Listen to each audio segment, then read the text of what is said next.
தான் என்னும் அகந்தை தலைக்கு ஏறாது தான் என்னும் அகந்தை தலைக்கு ஏறாது தாழ்ந்த நிலையிலும்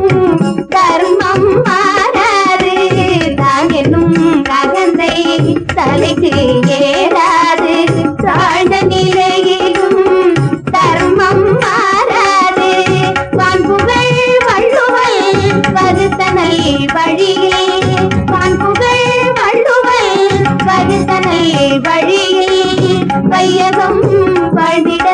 வரமருள்தார்